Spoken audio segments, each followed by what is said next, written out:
Well, we're supposed to have a high tide tonight, about 8:30. Tide's on the rise. Any of you that's ever lived by the coast, you'll kind of start learning the patterns of how the tides are working each month, and with the moon, and whether it's waning, you know. You start ingraining that in you. You know, the locals around, they know too how the tide's going to be, and I follow it so much. I know exactly how the tide's going to be. I've kind of got the pattern down on it and all for this area right here where I'm at, and it's been on the rise. I wanted to back the boat into the water last night, but we had some guests and stuff, and I was really enjoying them, and I didn't want to like push them away, and I didn't want to deal with my boat while we had guests. So I said, you know what, tonight's gonna be a better tide anyway, so I'd rather do it tonight anyway. So tonight's gonna be 1.6 meters, which is gonna be a pretty decent tide. It's not the highest one, but it's still on its climb each night, so definitely be able to drop it in the water out there if I want to.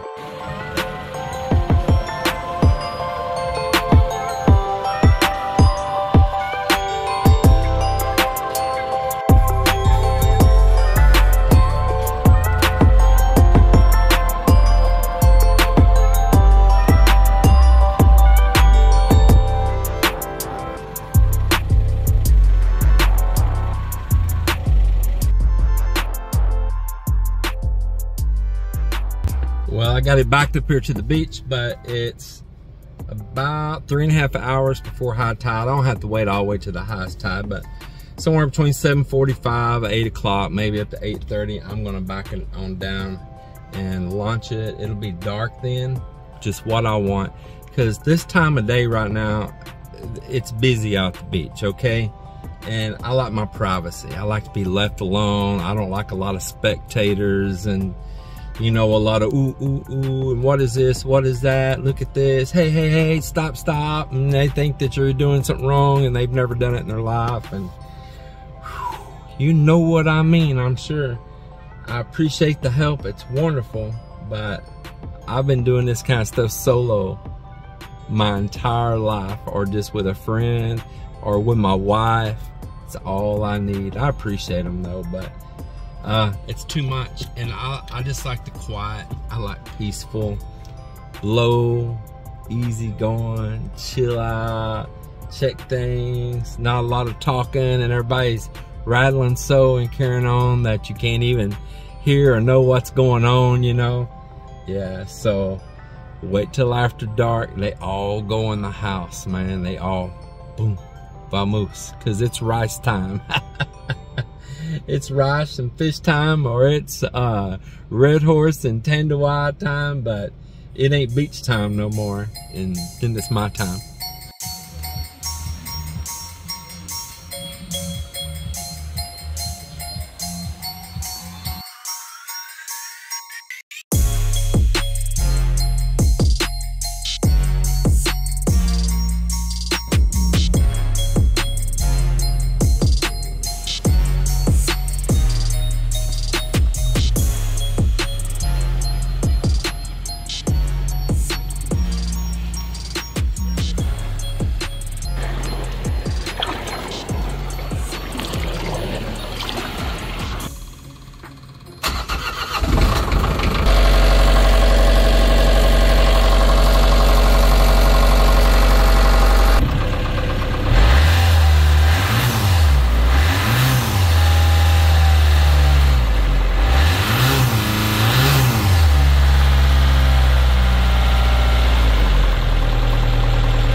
Listen, everybody, life is just crazy sometimes, okay?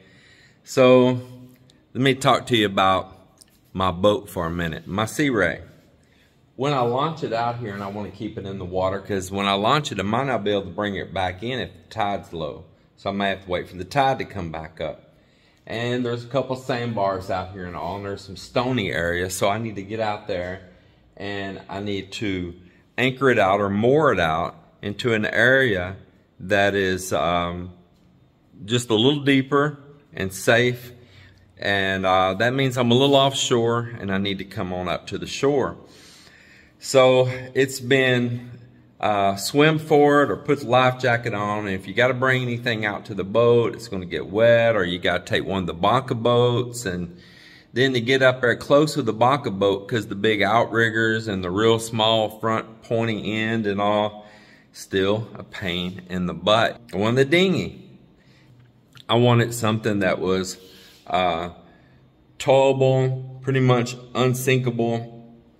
I didn't want nothing too big, and I could drag up onto the shore here real easy, or if I go out and I don't want to tow it with me, I could leave it on the same like mooring line, so when I come back I can attach the boat there and get over in the dinghy, come ashore if I need to take things out to the boat and all. You know, things are not easy to get here in the Philippines. Pain in the rear to get. It's not the West. And even, you know, even this whole boat thing is pretty big in Thailand. Thailand has got the Philippines beat hand down on lots of things, and that's one of the things too, is the boating world. Boats and jet skis and speed boats and customizing and hot rodding and all of that, man.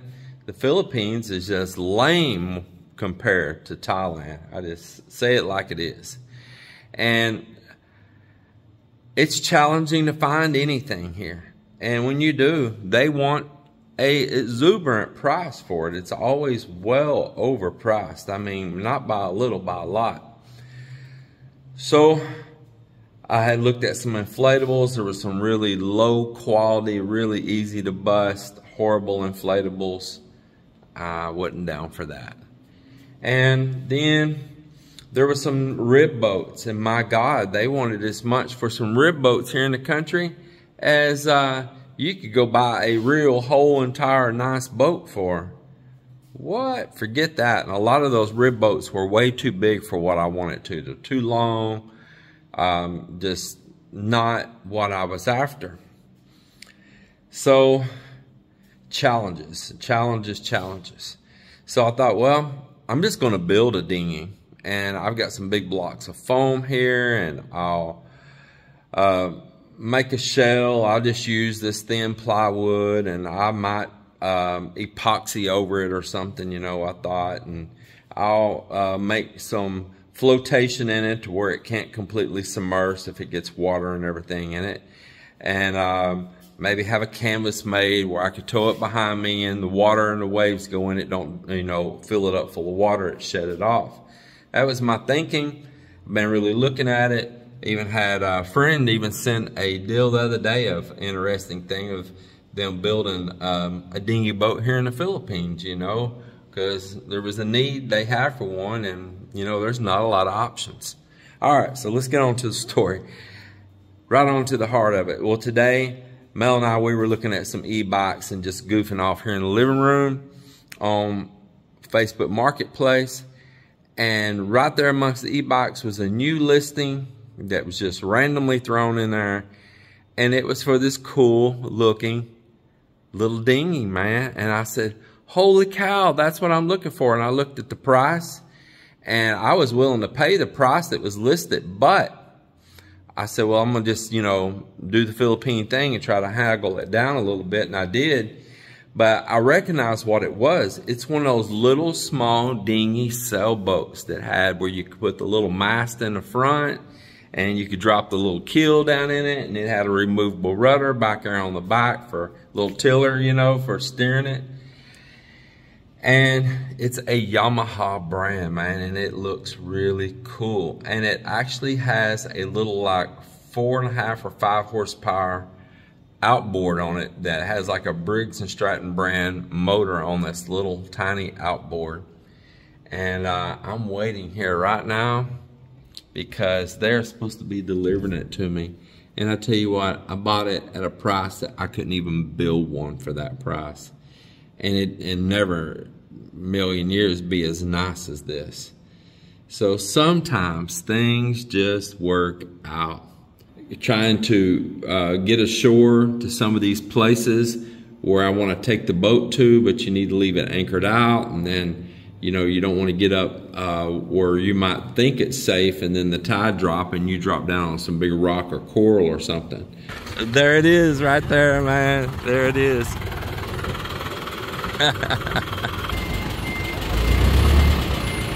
That'd be good. That's good. That's good. Really cool. Yeah, that's where the little rudder went before, right here, the little tiller. I think so, yeah. Yeah. It's a mini boat. And then it had the little keel went there, and the sailing mast went up there. But since it is closed, you can use it as a dinghy. Oh, actually, that's what they're called, a sailing dinghy. Yeah, that's the name of this boat, is a sailing dinghy. And they sold them sometimes as a companion boat to go with a bigger sailboat. Yeah. Yeah. So that is really cool. No, that's okay. Yeah.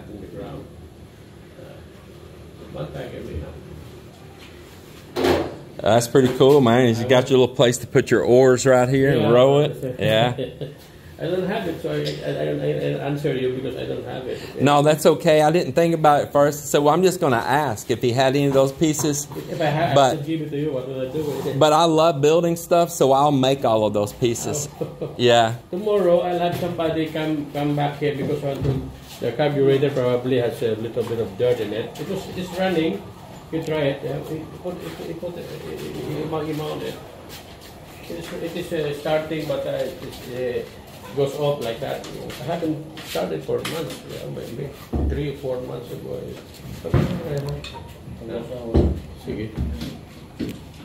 There was a little dinghy boat right there. I don't know, I like it. It's pretty cool. It's a little dinghy sailing boat. I knew it was from Japan. It's a Yamaha 9-footer. And this guy's an importer. He's actually in construction and does big construction. That's the guy that built Shangri-La and Boracay and a whole bunch of places everywhere. In fact, he's built entire subdivisions. And probably wealthy Filipino and a respected man. And he hobbies in some boats and stuff too, speed boats and all that. And he said he was importing some heavy duty equipment in from Japan, and he's seen over in their equipment yard there that little dinghy sitting over to the side. He said, you know what, I might want that for myself, for his Sea Ray. He has a Sea Ray also. And so he brought it here and all, but then he said he realized he's never using it, sitting in his garage, taking up space. And his son listed it. And he didn't even know that it was listed at the moment. And so he had to get a hold of his dad and say, hey, Dad, I got your dinghy sold. And it was really nice. Come here, man. It was an A-class deal, man. And I'm happy. And that's all that really matters. I'm happy and I enjoy all this. Good morning, everybody. Good morning. Yes, I had the same shirt on. Anyway, it's daylight. And I'm excited to look at this old vintage little mini sailing dinghy built by Yamaha that I bought, man. I am just tickled to death over this thing. I'm not tickled to death over the color though. But I am tickled to death over it. Honestly, I'll say this right from the beginning. I am considering painting this thing. I really am. I've got some marine paint here, man. I've got a beautiful color that I sent over. I need to use that paint. It was some paint I had back in the US, and I put it in ballot bind box before, so hopefully it's still good. And I sure might paint this, but check this out. So there's not a whole lot of information to find online about these. In fact, mostly what you'll find is other people posting, trying to find information about these.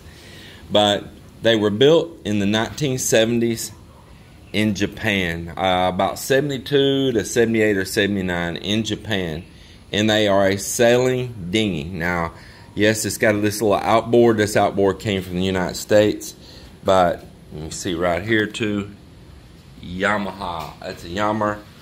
And you had your mast went down in here, and I guess it probably lashed down or something right there. There's a nice stainless loop there. I don't have no book or anything. There's a identification plate. It's right there by the motor right there.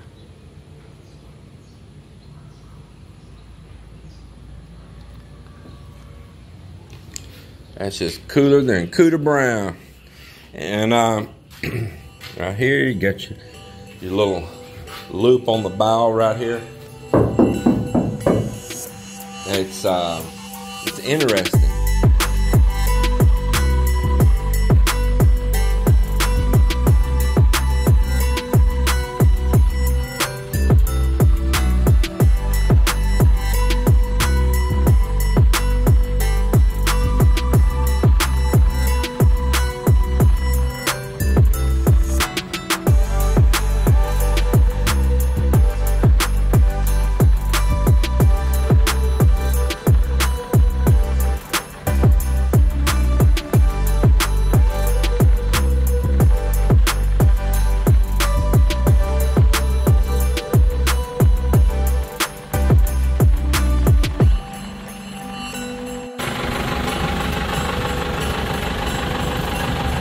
Beautiful. That Joe's working good holding that line up.